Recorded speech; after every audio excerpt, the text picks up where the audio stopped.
Yeah, fantastic. Hey, hello, everyone. Welcome back to The View from Here, from behind enemy lines. Mike and I are awaiting our guest, Gregory Lyakov. Lyakov, I'll find out when he comes on. Why a duck? Why a duck? Why a duck? Why not a goose? Why not a cow?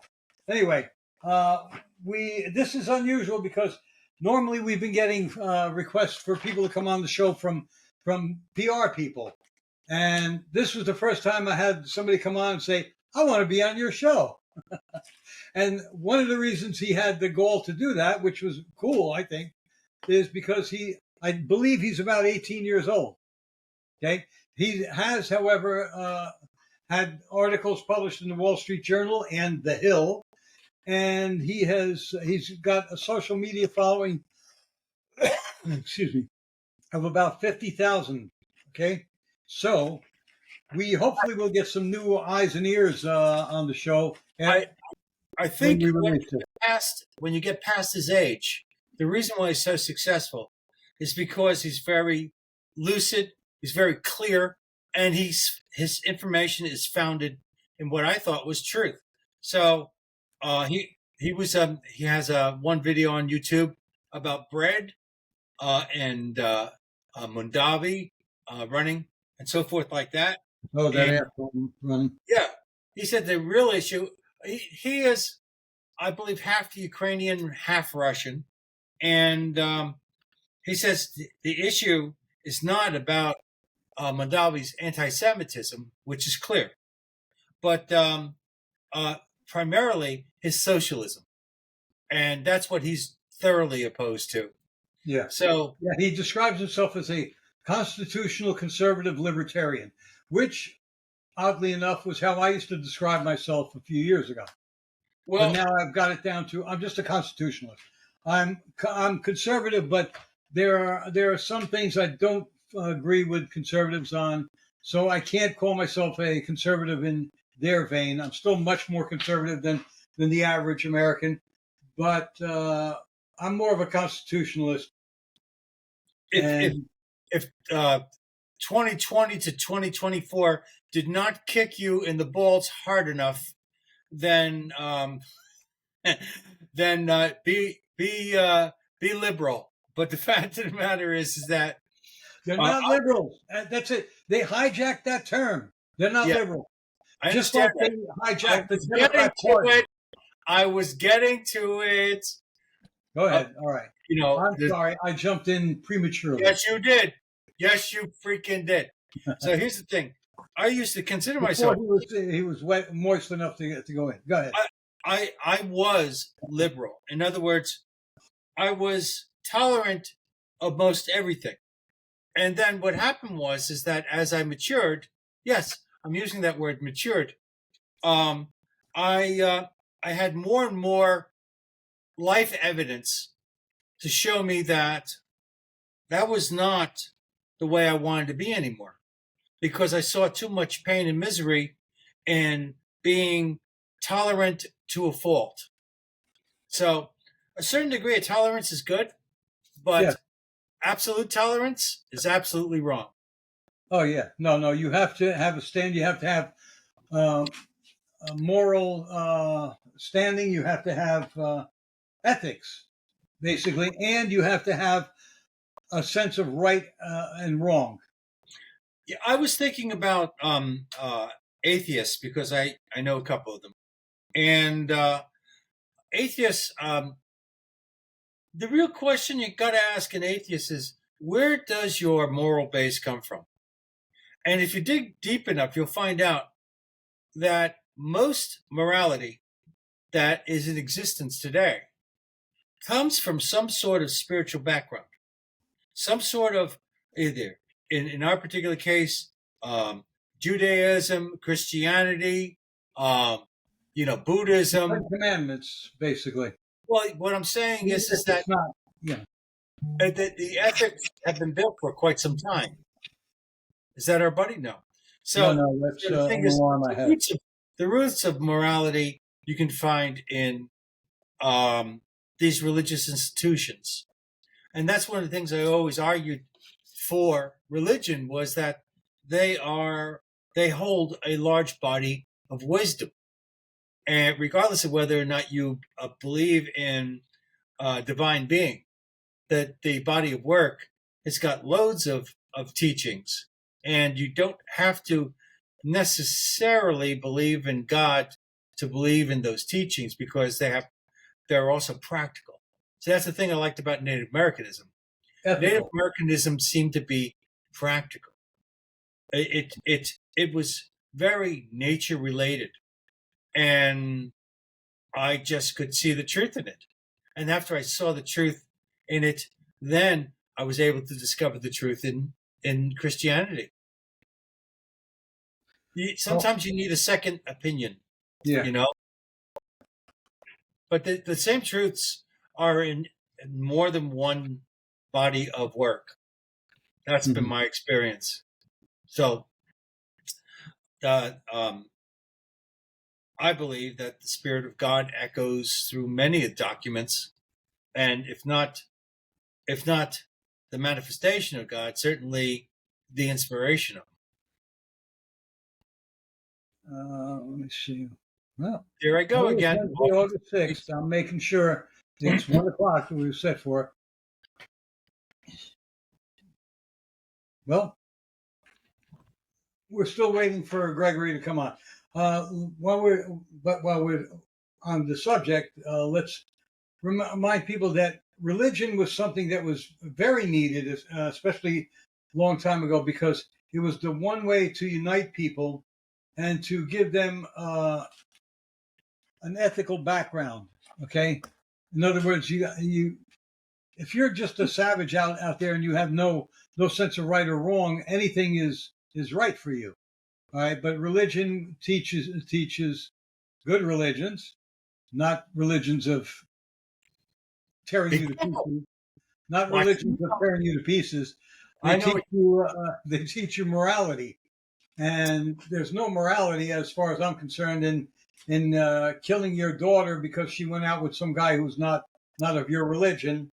Are you kidding me? That's a religion of peace you're talking about. Give it a break. We're tearing you to pieces. Okay. Did you see what happened the other day with that mother and father who tried to kill their daughter in public, and they were stopped and then they got arrested? The judge gave them, probation, released them. Okay. Now, if they find their daughter and they kill her, I think the judge should be hauled into court as an accessory to murder. Fuck that judge. Okay. So where did this take place? I'm not sure. Don't. I think it was California, but I may be wrong. But it's not a California thing. This is a Muslim thing. Okay. Oh, is this Sharia law? Honor killing bullshit. Okay? And then when the husband got detained and couldn't finish the job, the wife jumped in and tried to strangle the girl. Okay? They should have both been killed on the spot. Period. Well, there's one good thing that came out of this. You want to hear about it? I want to hear about what you think came out. It was good. Good that came out of this. We've clearly determined that the mother and the father are meant for each other. No. The good thing that came out of this is the girl has fled and is no longer living with them. And I hope to God they never find her. But if they find her, I pray that she is armed and she can defend herself. Okay? Or know somebody who is. Or be with someone who is, yes. Maybe that guy who's not a Muslim. I'm not a big fan of that type of material. You what? Muslim. It's very airy. It's kind of weird. I remember when I played Dracula on stage, oh my God, around 1980 or so, 79, 80. I had to lie in a coffin for the last scene, right? And the material inside was Muslim. And it was kind of like, I would have to describe it as a scratchy satin. Okay, if you can imagine that. Yeah. Valentina was going to buy some satin sheets a couple of weeks ago, but then she decided again. And I told her, "You sure you want satin? You might sit in bed and like turn over a little too quick, and you'll slide right off the bed." That's what Yeah. I never liked about satin. Silk is beautiful, but satin, I don't know. You need some Velcro put on your hands and legs to stop you in case you start running away. You want a fun fact about silk? A fun fact about silk. One of the things that made the Mongols very dangerous is underneath their armor they wore silk. And the reason why that was important was silk was strong enough that if an arrow or something, an arrow penetrated the armor, that it would be wrapped in silk and it was easy to pull out. Also, the silk would move, and it would slide across you. Might hurt or something, but it's not going to kill you if it doesn't penetrate your body. Yes, I remember reading about that, about them wearing silk underneath. Yeah, that would gives a new meaning to because Genghis Khan protected the Silk Road. It gives a new meaning to Silk Road. Yeah. You know? There was a book about Genghis Khan and his leadership skills, and when it was described about what he would do, he would talk about my Huns. It was like, it just sounded creepy. I don't know. Yeah, my Huns. It sounds like some guy who used to go to the Playboy Mansion and he talks about his girls. My Huns. See, the thing is that what the hell's going on with Khan, regardless of whether or not he was successful as a conqueror, he was perverse in his thinking. He destroyed this entire city and put every man, woman, and child, even dog, on a spit. Killed everything. And he was asked, where's the morality in that? And he said, by doing this, no other city will stand against me. So basically, I'm going to do this evil act, and it's justifiable because it'll supposedly deny me the evil acts in the future. I'm sorry, but I think that's an example of the mind taking over. You know, I'm looking at this at Gregory's website, trying to find a way to contact him other than the email. I sent him an email a few minutes ago, just in case I hadn't sent him the studio link, which I think I did, but he hasn't shown up yet. And you're 17 minutes late, Gregory. Come on. Well, I think in the future we need direct contact information with anybody who wants to be on our show, so this way we can communicate with them directly. Yes, I think so. But you learn as you go. Yeah. Well, you know what? Let me try and hold on. Let me try. Oh, what did I do here? Let me try and direct message him on X. It was the first time I met sweet Molly Malone. She rolled her wheelbarrow through streets broad and narrow, crying cockles and mussels, alive, oh. Waiting in alive, oh, alive, oh. Crying cockles and mussels, alive, oh. She died of pneumonia like thousands before her, Sweet Molly Malone. Now her ghost. I did what I can. I through streets broad and narrow, crying cockles and mussels, alive, oh. All right. What did I do? Just like a teenager. I texted him.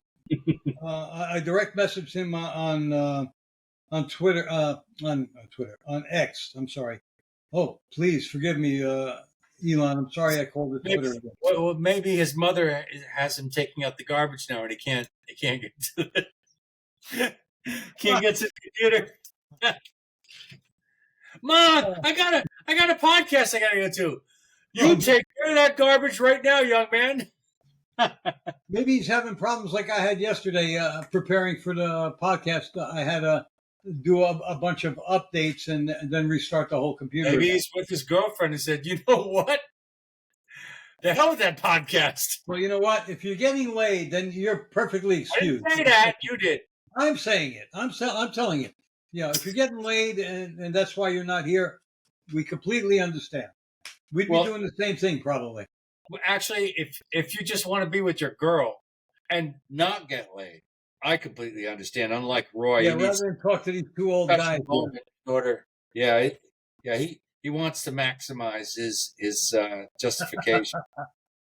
What's going on with this? I mean, people aren't keeping their obligations now. It's just 2 in a row. That's all. Yeah, it's 2 in a row. Yeah, but well, you know what? The gnarly girls. It took us weeks to finally get them on, but it was worth the wait. There you go. And the thing is, we are two wonderful souls. That was really great. Well, here's the thing: we learned yesterday that if we're going to sit here, we might as well at least run the podcast. If they show up, they show up. Now, if Gregory last night doesn't show up, yeah, we did a podcast yesterday anyway, and I just haven't posted it. I'm not sure if I'm going to post this one before the other one because, hey, if Gregory comes on, I will put this one on first. If he doesn't show, then I'm going to do it in order. I'll publish yesterday's podcast, and then in a couple of days I'll put this one up. And meanwhile, we'll see if we can't get Gregory to come on in the near future. Oh, for those people that know about my declarations of about collagen, I lost 2 more pounds. I'm down to 183. So, it's not, I'm not losing as fast as I did initially, but I'm also don't need to. There'd be trouble if you were, really. There'd be something seriously wrong. Mike is a vanishing man right now.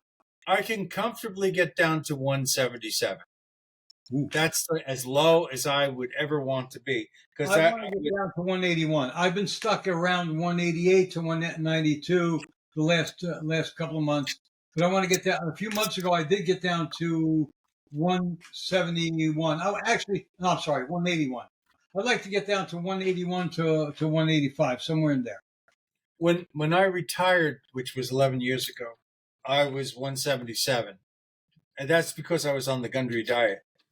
And which I still kind of am, because there's a number of things that I do that were on there, but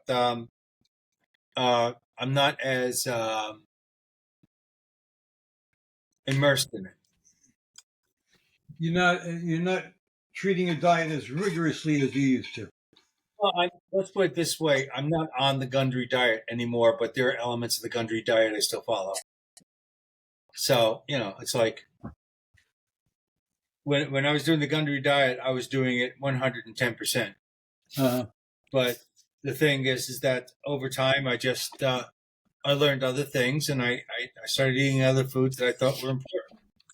Yeah. So there you go. You got lazy. Not really. I mean, no. Actually, no. You. What were you when you started losing weight? How much did you weigh? I was above.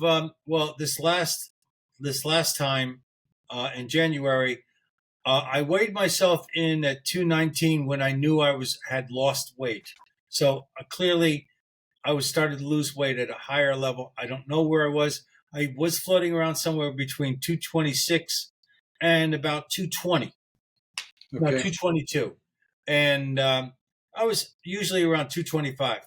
So all of a sudden I noticed that, all of a sudden I felt like, wow, it's like, am I losing weight? And I weighed myself and I was shocked to find out I was 219.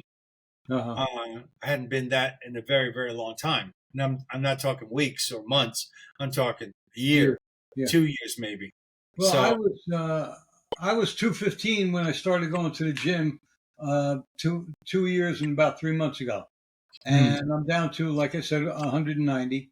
But besides losing fat, I've also put on a little more muscle. It's harder to put on muscle as you get older, much harder. But at least I'm toned again, I think I put on some muscle. that's not my main consideration. My main consideration is mobility. And so I do a lot of core work. I do a lot of work on twists and abdominals and so forth like that. I do something for my legs and something for my arms, but not as much as my midsection. I do. That's what I like to do. And Your core and legs are the most important. Yeah, but your legs, at least you've got that bike, so that helps your legs. I have to go to the gym to do my legs, or I have to walk a long time. I mean, it takes a lot for me to get my legs to feel anything. Besides my actual bicycle, which I have in the garage, I do stationary bike from Monday to Friday for half an hour. That probably helps your core more than it does your legs, I guess. I really feel it's more about bringing my metabolism up and just true. Just getting the blood flowing. So it's not what I would consider an effort. I don't want to do it.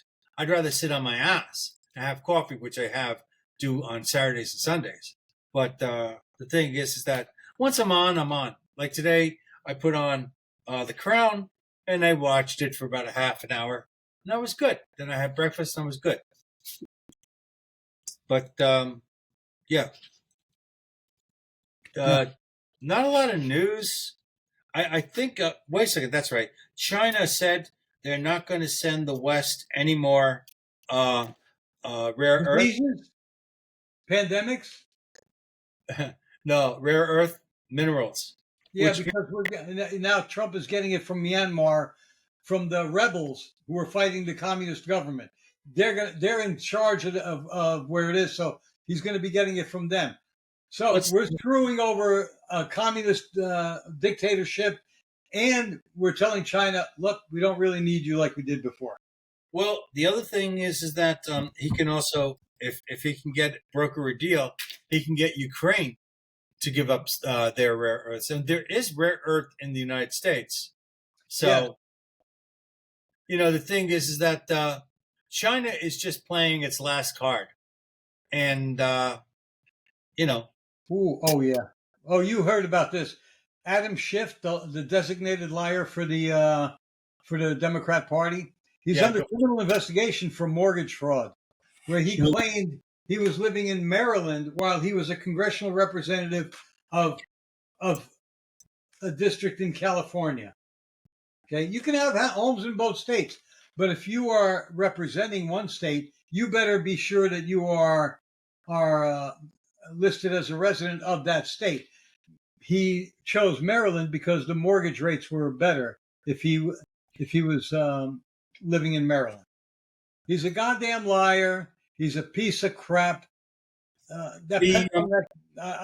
surprised that pencil neck holds that big head up. There's a legislation in Texas that can't move through because all of the Democrat representatives left the state intentionally to avoid voting, causing there not to be a quorum, which is a sufficient number of people in order to make the vote. So, the governor has asked the FBI to solve this problem because this is dereliction of duty. And President Trump has thrown his support behind that, by the way, behind the FBI going in. Oh, did you see that? You remember that during Doge, there was one guy who called himself Big Balls? One of the auditors that was working under Musk. There was a big to-do about that because he called himself Big Balls. Anyway, I remember it. Yesterday was assaulted in Washington, D.C. He was defending a woman who was being attacked by 11 guys, and they beat the shit out of him.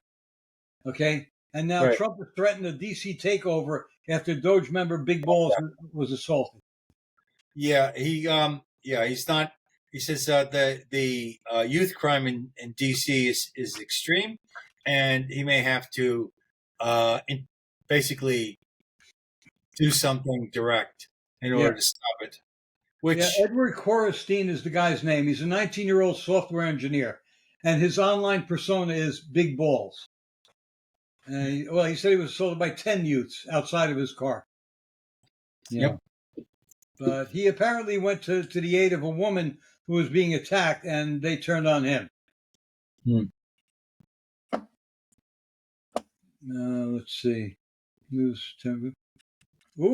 MSNBC, CNN lose 40% of viewers compared to last year. Yay! Maybe they'll go the route of the Colbert Late Show and have to shut their doors for good. The rumor mill says SNL is done. SNL is no longer, hasn't been funny since. No. It's actually being taken off the air because the NBC can't manage it. They can't afford it. It's another money drain. I think $100 million per year. It used to be very funny, but then after the 90s, they just got completely political. And once in a while, they have flashes of being fair to both sides, but very, very infrequently. Yeah, they basically leftist hacks. They did recently do something that surprised me. They did a parody song about the Clintons. Okay. Well, the point is that they're biased, and very. That means that now that being a leftoid is no longer fashionable, and now it's being exposed as being a thoroughly undesirable thing, they've lost their audience.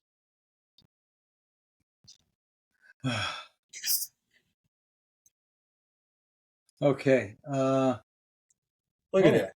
Look at that. Kofi Cunningham, the NBA player, WNBA player. Oh, yeah, I have one. You gave me one. She breaks silence after being struck by a dildo during the game. They stopped the game to look for the person who threw it. Very nice. Yeah, you know that Howard Stern is ending his show on Sirius. Actually, Sirius XM is ending his show after 20 years. They said, we can't afford him anymore, like Colbert. Right. So Stern, you turncoat, you piece of shit, you lying bastard, you're gone. Thank God. I mean, he's going to live a great life. He's got millions in the bank, but he's a scumbag. I'm glad he's not going to be influencing any more minds with his bullshit. But the thing is that people like that, after a certain point, the money isn't the issue anymore. It's the it's the propaganda. Yeah, but it's not working anymore. So now they're saying, you know what, we're losing money for nothing. Yeah, but I mean, it's still going to hurt Stern because he's used to being in the limelight.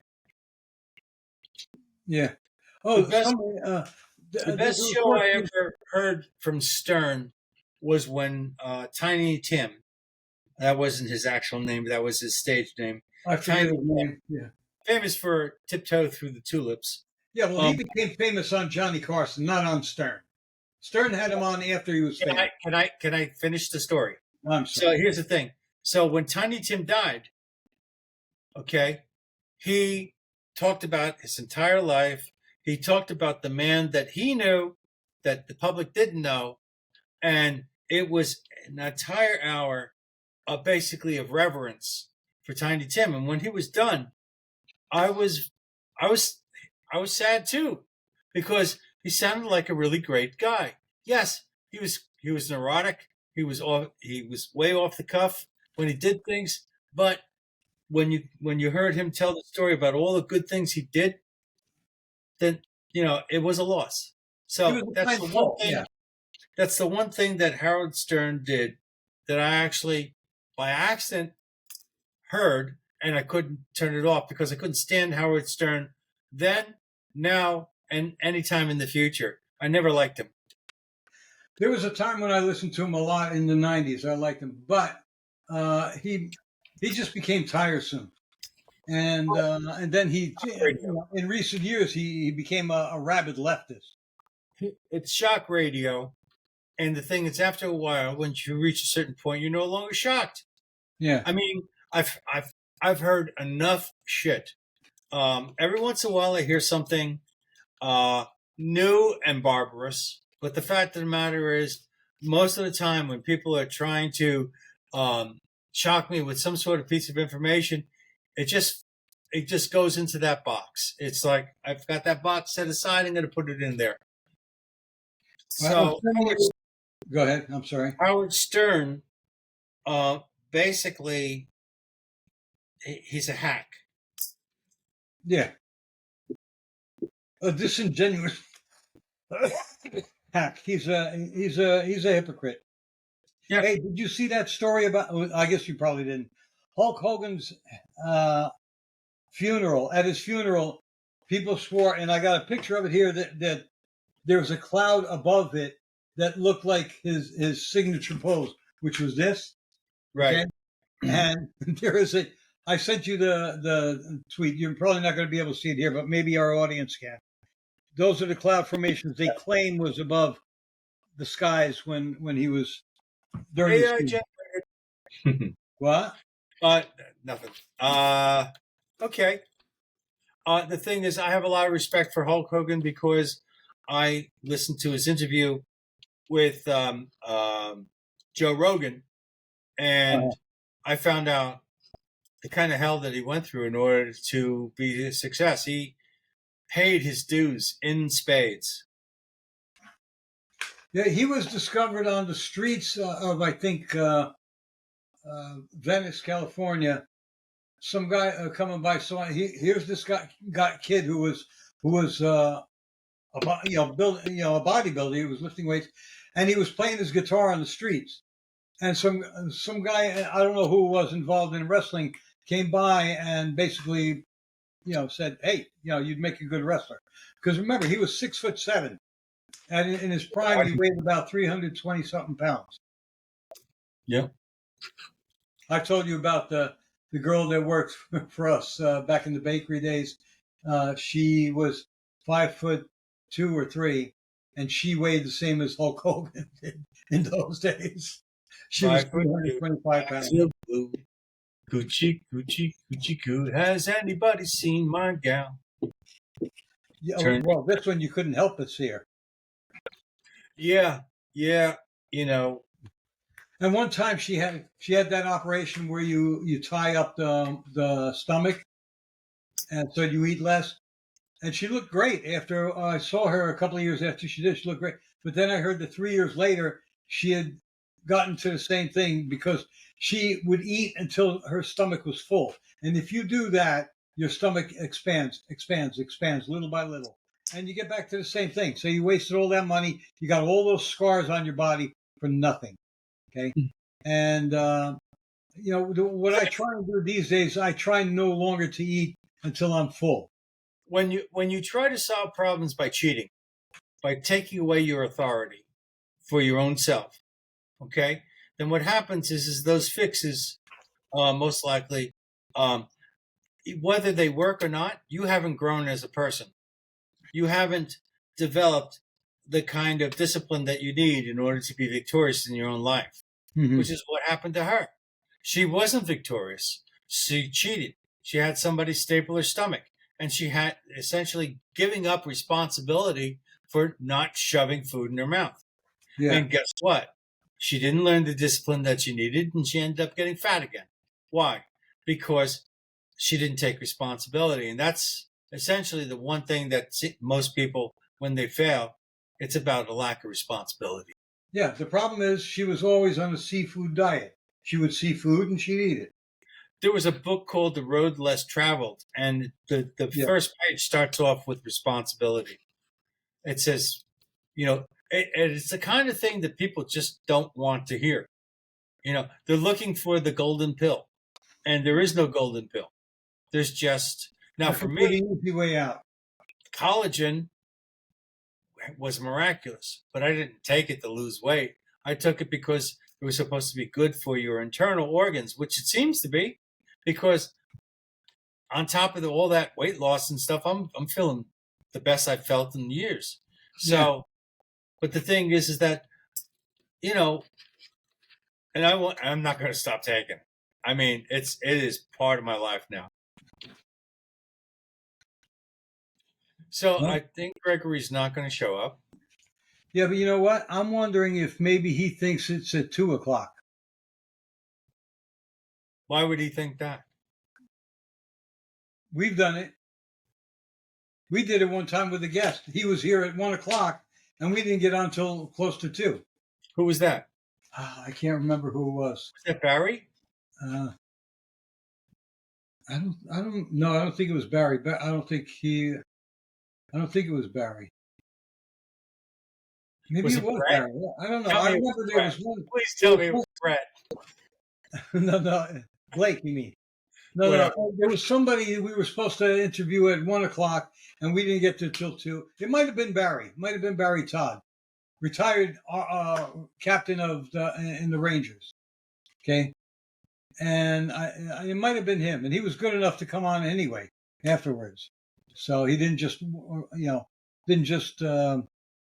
what you call it, brush us off afterwards. I especially liked his description of honor. That honor is doing the right thing regardless. Yep. And that's, not just That's something real religions teach, by the way. Not fake religions that just want to control you, who want you to submit, but real religions. They give you a moral underpinning to your life. When we go to the religious organizations, they want to control you. I mean, that is one of the problems. They want to control you, yeah. Religion.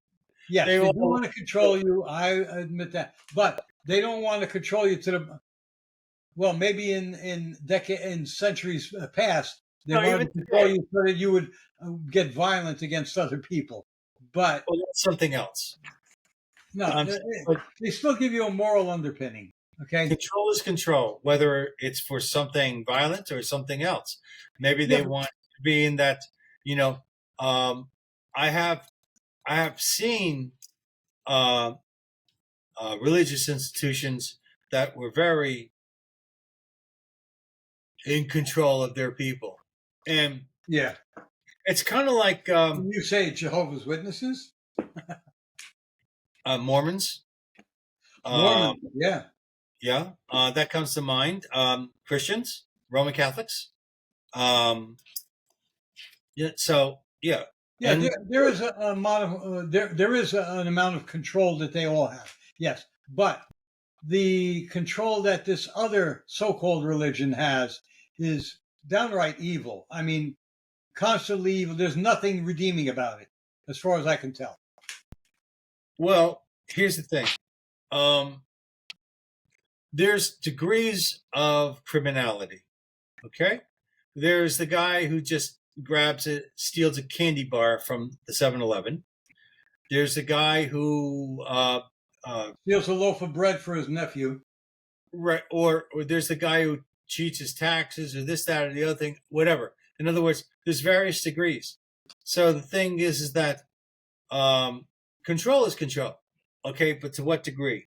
And what is the intent? And the other thing is rationalization. The justification of the control is for your own good. You're a member of this community, and for your own good, you have to do this. So there are control elements in every. As a matter of fact, a religion without control doesn't exist. Because the whole point of religion is to control your behavior. To not control your behavior. But imagine if you didn't have that, then it would be anarchy. Right. That's not. My point is control is elemental to religion. Yes. Regardless of whether it's benevolent or evil. Yes. Right. And the thing is that when you are blind to what you're doing, then there is no ethics. There's just you being a robot doing what you're supposed to, what's expected for you to do. I think that I think religions are very, very necessary. Okay. I also think that being, I don't want a tight relationship with any one religion, but I also like the idea of all of them that I know, even the one you don't like, because I've read some things about them. Well, a branch of that religion, Yes. Sufism, and what's the other one? The Sikhs are much Actually, I better talked to a Sikh. He than said he doesn't, he's not, they're not Muslims. no, but they do get a lot of their stuff from the Quran, I think, don't they? Not that I'm told. No, I well, asked him the Sufis if they do. were Muslim Sufis. based, and he said no. Basically, I believe they're All right, then I've they're been an misinformed. outcrop of Hinduism and Confucianism and Taoism. Oh, the So Sikhs. I don't know, but I read some of their stuff, and some of their stuff, even though it's ancient, sounds modern. You know, Well, eternal truths can be eternal. yes. So the Well, thing truths is are that eternal, I should say. so I was at a fair in town, and there was a bunch of Sikhs there, and I got a chance to talk to them, and I got some of their paperwork. I don't know where it is anymore, and I read it, and I was impressed. I said, "Wow, this is good. I'm glad."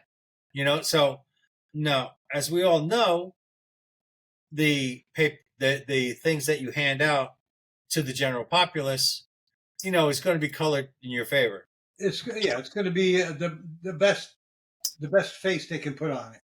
So, but the thing is, I did ask them if they were related to the Muslim or Hindu or whatever, and they're basically sophists, you know, and I don't really know enough about them to really describe them, but what I saw, I didn't have a problem with. But the but to me, every religion that I've ever explored of any kind has rules and regulations, and those are control mechanisms.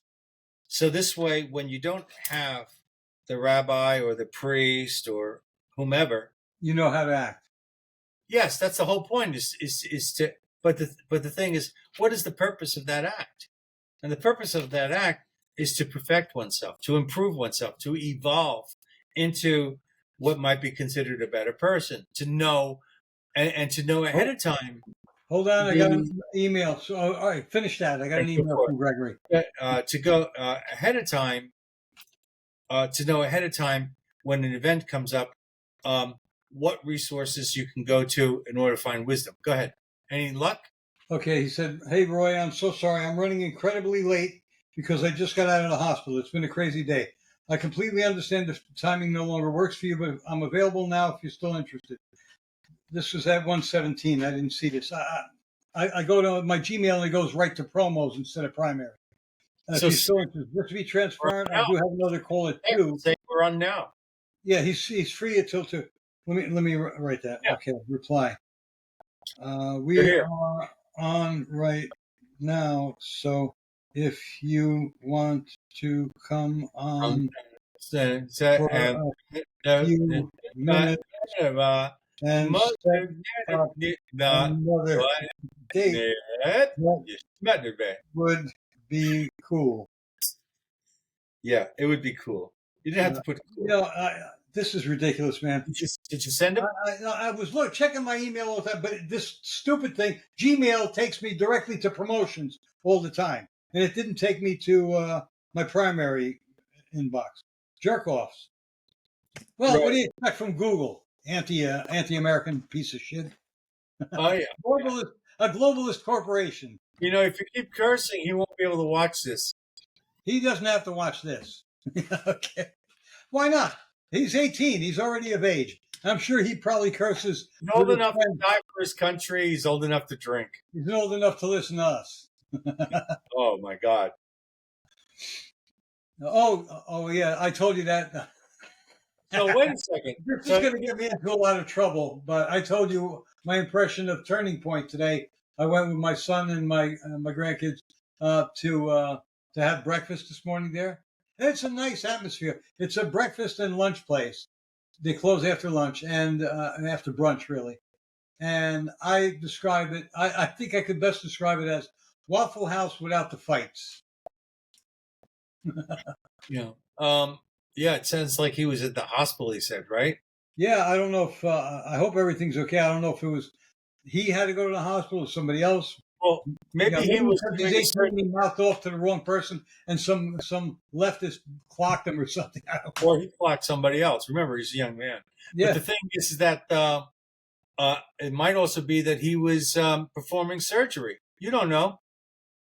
He's a whiz kid. Yeah, but I don't think No, I, give him a license to use a scalpel. Then again, some of the doctors who are out there shouldn't have a license to do thousands. like doctors who swore the Hippocratic oath to do no harm and then go and mutilate children. Oh, by the way, I heard I got to find out if this is true, but I heard that they are no longer requiring doctors to take the Hippocratic oath. You hear anything about that? Nope. That sucks. Well, you know, it's moot. Because some doctors, regardless of whether they took the oath, didn't abide by it. So, an oath not made and not kept is no oath at all. No, some doctors should be. Some of those doctors should just be in jail. They don't deserve to be treating other people, disfiguring other people, killing other people through their incompetence and ineptitude, and get away with it and make millions out of it. The guy who created the RMA for the COVID vaccine, so to speak, I believe he was in Congress saying that 75% of the deaths that happened during COVID was because of the vaccine and blood clotting. Yeah. And even the guy who developed the test that was used to detect COVID, he said it's unreliable and it shouldn't be, and it could, you could fine tune it and take it enough times that you'll find something. Right. Well, the problem is that you're only supposed to. There's a process, and when they do the test, every time they do the test, they're going back in time in your system. Yeah. So it's recommended that you don't go past 4 clicks.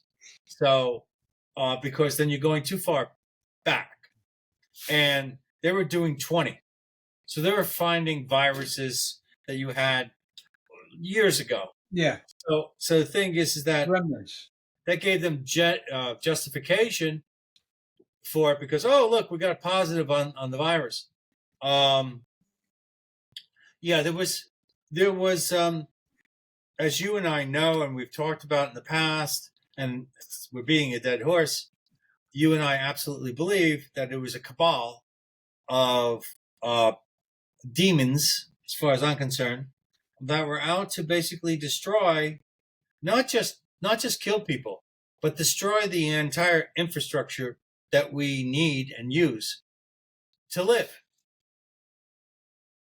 Yeah, well, Bill Gates is already planning on another pandemic. There was something that they planned for the next couple of years, another pandemic that they're going to try and shut down the economy again and try and finish off what they couldn't finish off. Work this time.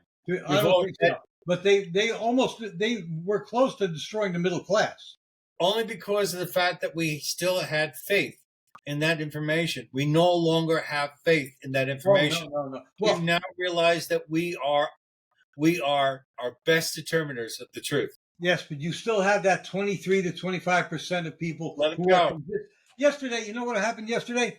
I was driving out of where was I? I was driving out of a parking lot somewhere.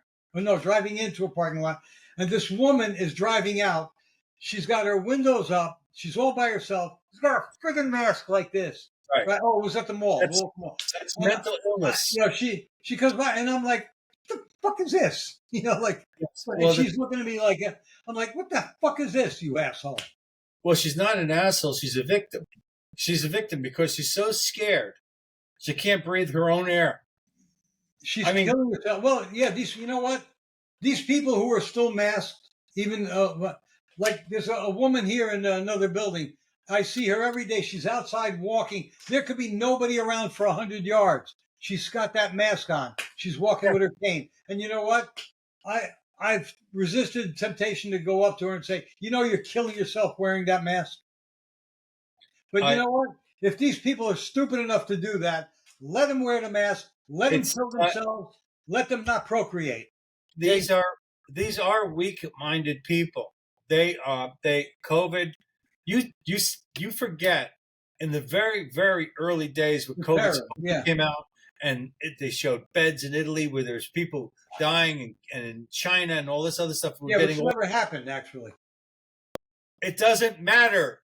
No, I know. We didn't know that. The point is, you've forgotten how scary that was. No, I know. It was actually, that's what we should call it in history books. The Great Terror of 2020. I like that. Yeah, the scary COVID. But the thing is that you and I... By the way, I came up with that, folks. So that was I named it. Give me credit for it. The Great Terror of 2020. Oh yeah. So, but the thing is that we were scared. I was scared. I was going out and I was picking up stuff, and then as I watched independent news here and there, I found out that there were things going on that were not right. The first thing I noticed was in Pennsylvania there was a protest in the Capitol. And I heard these people were protesting because they were sending sick people to the elderly institutions, causing them to get sick. Yeah. So when I heard that, I said, "What?" And that's what the first crack in the ice flow. That's when I started checking out stuff, and that's when I stopped wearing the mask. That's when I would go out. And I would wait for people to tell me that I have to put on a mask. And here's the thing. My rule was, this is your business.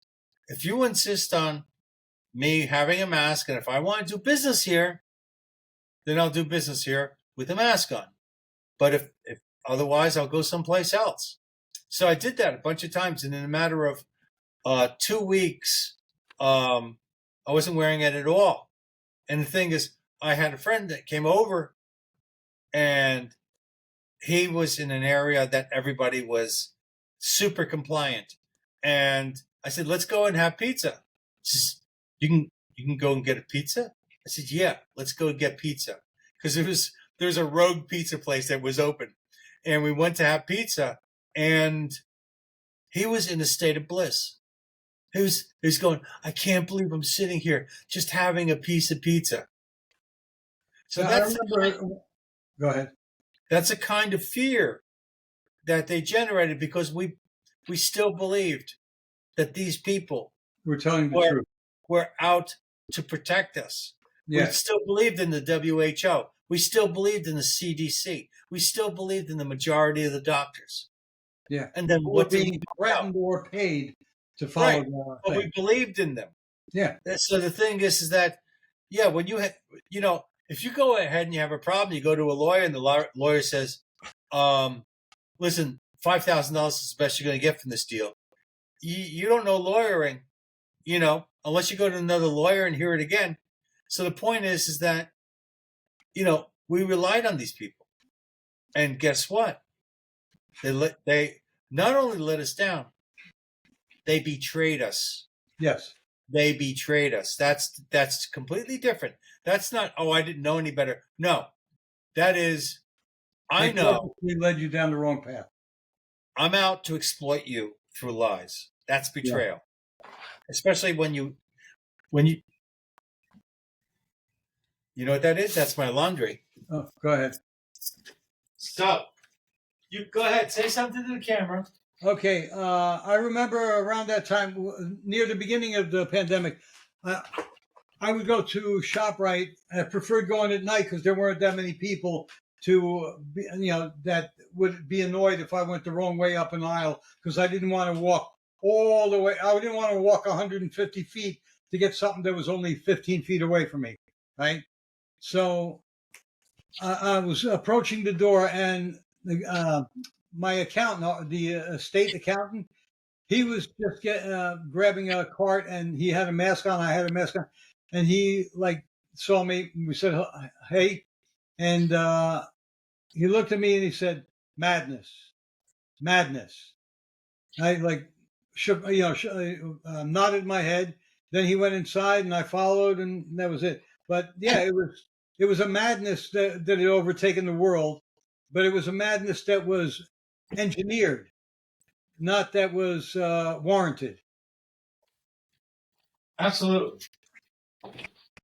And when Trump said, "No more Chinese coming over until we figure out what's going on," what do they call him? Oh, they called him a racist, a xenophobe. Oh, You know yep. You know what? what? Made sense to me. Of course, it made sense. Shit.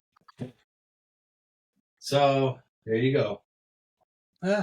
Well, what's done is done, but it also taught us a lesson that we cannot believe the politicians. We cannot believe the media. I mean, the media it's been proven now that they've been lying to us for decades, if not for over a century. Okay? Okay. So, Roy, let's step away from your thought pattern. I'm going to say it simply. Remember this. Remember Trust nothing. Question everything. Yeah, that's good. That's great, actually. That is the best advice you could give anyone, especially kids in school. And I keep seeing more and more posts saying this, that the schools, our public school system, they are not there to teach our children. They're there to teach them to obey, not to think for themselves. There's no critical thinking taught anymore. They don't allow you to question things. You question things, you're in trouble. Okay? This is what I'm telling you, and this is what you got to believe. Period. That's bullshit. Now, there's the other side of what I just said. Trust nothing, question everything. It's not a complete thought. The other half of it is this. Once you have done your due diligence and you feel that you believe that what you have discovered is the truth, trust your truth. So the thing is that at some point, you have to stop questioning things and you have to start doing things. You don't want to constantly be in a tizzy, questioning every freaking thing, doubting everything, and basically living in quicksand. Okay. You need at some point to have something to believe in. That's one of the things that religion offers. They offer a system of what are thought to be truths that you can rely on, especially when you're in an unknown situation and you're in desperate need of help. Yeah. You know what? I'm glad you said that, because now let's let people peek under beneath the veil and see how we come up with names for the podcast. I was going to call it something else, but I think that we should either call this episode "Trust Nothing, Question Everything" or "Trust Your Truth." I like "Trust Your Truth." You like "Trust Your Truth" first? Yeah, because it leads to the question, what is your truth? Okay, we'll do that. Trust your truth. That's what we're going to name this. That's why you will see this name at the top of the thing, unless I change my mind. There is a teaching that I received when I was when I was heavily involved in the Cherokee. Okay, and the thing is that and I'm told that this is true throughout the indigenous people. They see truth as being subjective. That to know somebody is to know their truth. And when you don't understand somebody, it's not that they're wrong. It's that you don't know their truth. Now, when your truth is opposite theirs, when it's in conflict, you have a right to defend yourself. But basically, truth is somewhat subjective. Now, I do Depending on your state of mind and how you were brought up and so forth. Yeah. right. In other words, when you watch a movie, you get to see somebody's truth. You get to see things about their life that maybe that only that person experienced. Uh-huh. So that gives you the inside. Now, I do believe in objective truth, and that I believe is divine truth. But I don't believe that those divine truths come down to a bunch of words. I think they're in your heart. The Tao Te Ching teaches. Oh no, it's Chang Tzu. Chang Tzu made some really great teachings. He's another Taoist teacher from way back. Chang Tzu stories are great. So Chang Tzu. Thanks. Let me write that down. Chang Tzu talked about a tightrope walker, and a tightrope walker can talk to you about. And let's use a bicycle. Let's say you're riding. You're trying to teach somebody how to ride a bicycle. Learning to ride a bicycle is to some degree experiential, and it's and Chang Tzu would say once you know it, it's in your bones.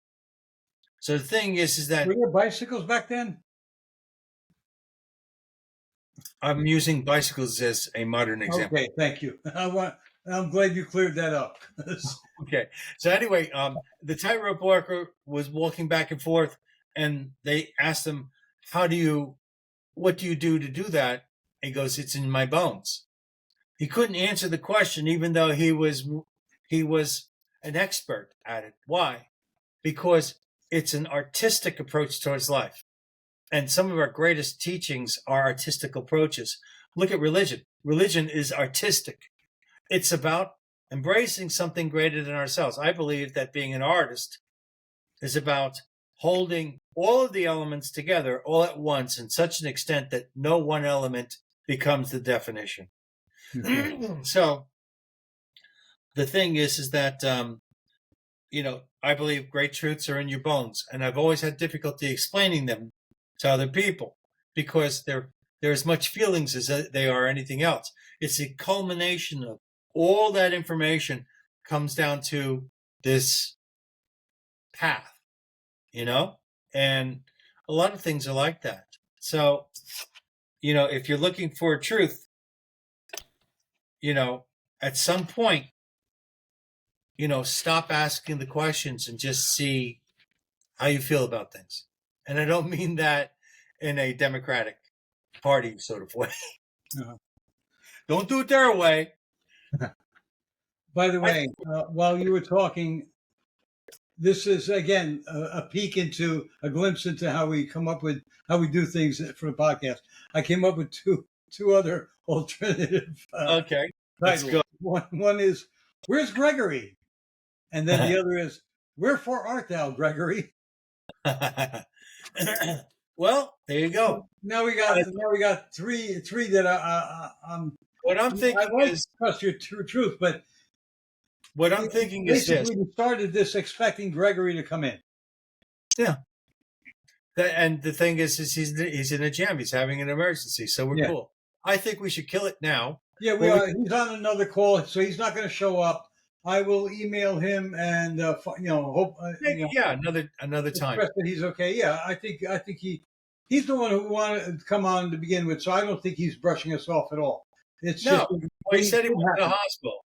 Maybe he's bullshitting about the hospital. Maybe he was getting laid. Who knows? Maybe his mother went out of the house and he had his girlfriend over, and one thing led to another. Gregory, and I heard this bullshit coming from you, I wouldn't come on ever.